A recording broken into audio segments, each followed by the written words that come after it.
샬롬. 여러분 반갑습니다. 오늘 우리가 함께 나눌 말씀은 신명기 30장 15절에서 20절까지의 말씀입니다. 15절 한 절 말씀을 보겠습니다. 보라, 내가 오늘 생명과 복과 사망과 화를 네 앞에 두었나니. 아멘. 네, 생명과 복 그리고 사망과 화를 내 앞에 두었다. 이렇게 모세가 말을 합니다. 생명과 복은 사망과 화, 이것과는 반대의 말들입니다.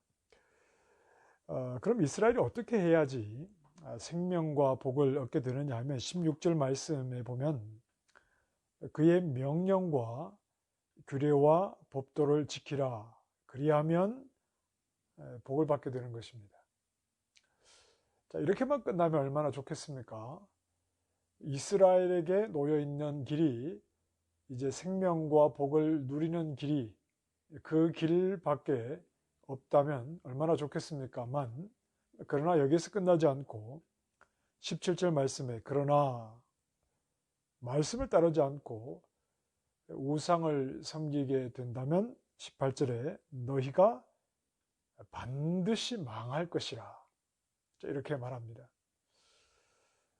생명과 복을 얻게 되는 것도, 그리고 반드시 멸망을 하게 되는 것도, 지금 이제 가나안 땅에 들어가게 될 이스라엘 백성 앞에 놓여 있는 그런 동일한 무게의 가능성입니다.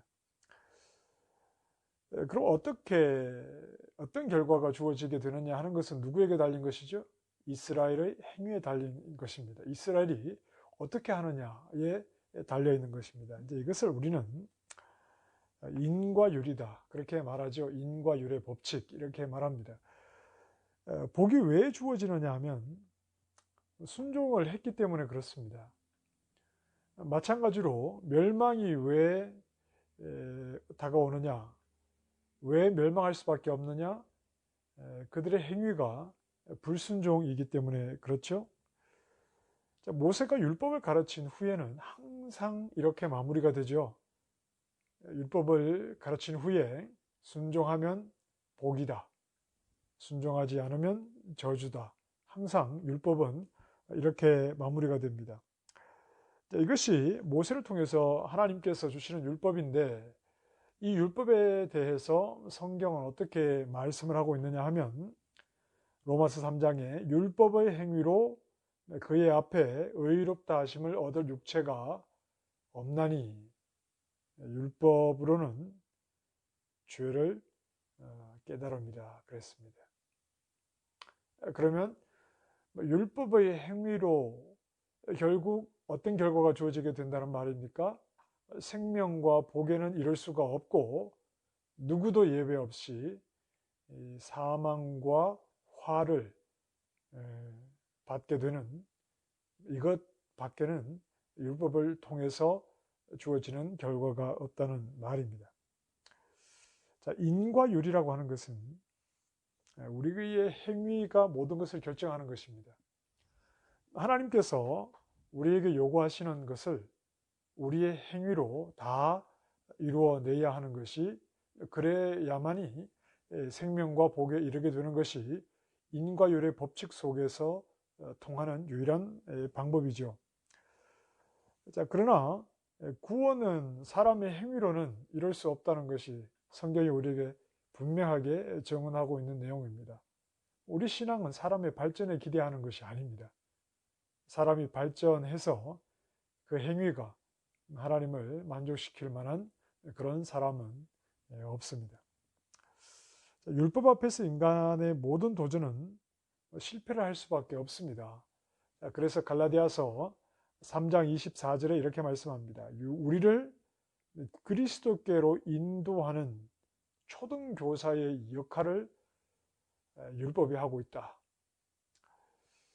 초등교사라는 말은 이제 그 과거에 성경이 쓰여질 때 그 어린아이의 손을 잡고 학교로 인도하는 그런 역할을 맡았던 노예와 같은 좀 그런 의미를 이제 나타냅니다.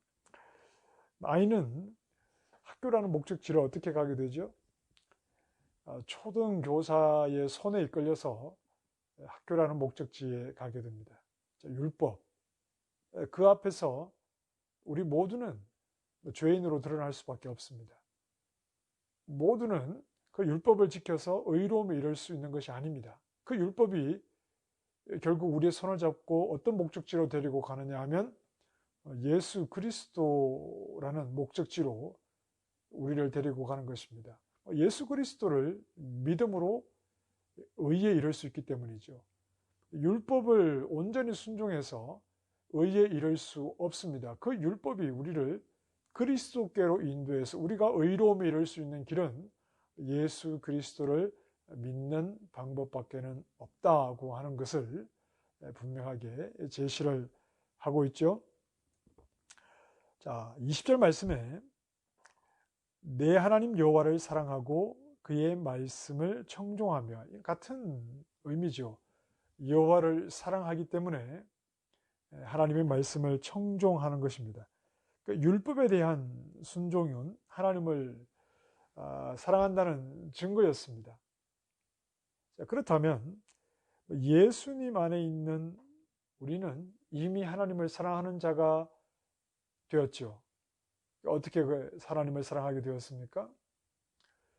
예수 그리스도를 우리에게 보내심으로 우리를 향한 하나님의 사랑을 경험하였기 때문입니다.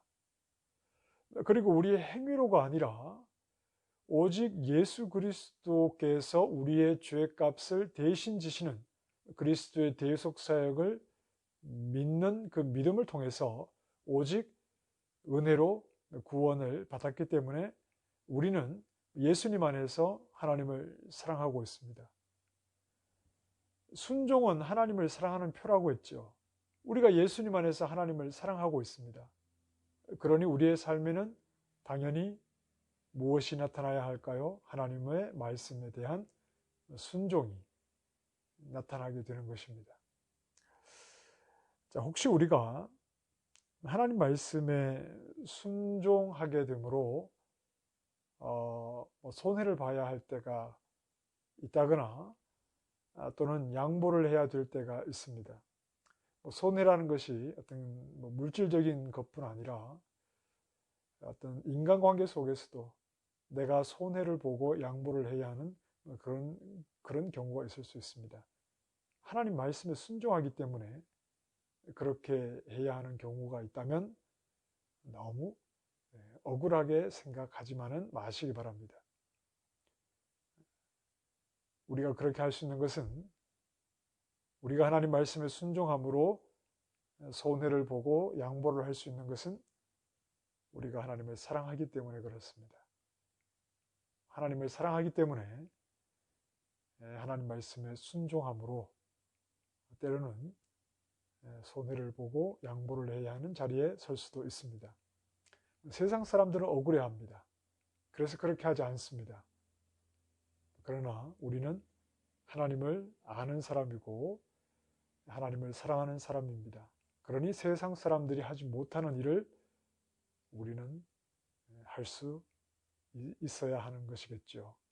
물론 쉽지는 않을 것입니다. 오늘 우리가 하나님을 사랑하는 자, 예수 그리스도 안에서 구원을 얻어 하나님을 사랑하는 자가 되었다면 세상 사람들이 하지 못하는 것을 하나님 말씀에 순종함으로 우리는 할 수 있어야 합니다. 내가 구원을 받았다. 나는 천국 간다. 이것만이 우리의 자랑이 아니라 세상 사람들이 할 수 없는 것도 할 수 있어야 하나님을 사랑함으로 구원을 얻은 하나님 백성의 모습이다 하는 것을 오늘도 기억하시고 그렇게 말씀의 인도함을 따르는 하루가 되기를 바랍니다. 기도하겠습니다. 예수 그리스도의 대속 사역을 통해 우리가 구원을 얻어 하나님의 큰 사랑을 경험함으로 하나님을 사랑하는 자 되었습니다. 하나님을 사랑하니 말씀에 순종합니다. 혹시 세상은 억울해서 하지 못하는 일이라 하더라도 하나님이 우리에게 말씀하신다면 하나님을 사랑하기에 순종함으로 세상과 다른 하나님 백성으로서 오늘 하루도 살아가도록 인도해 주시옵소서. 예수님 이름으로 기도합니다. 아멘. 오늘도 하나님을 더 많이 사랑하는 하루가 되기를 바랍니다. 감사합니다.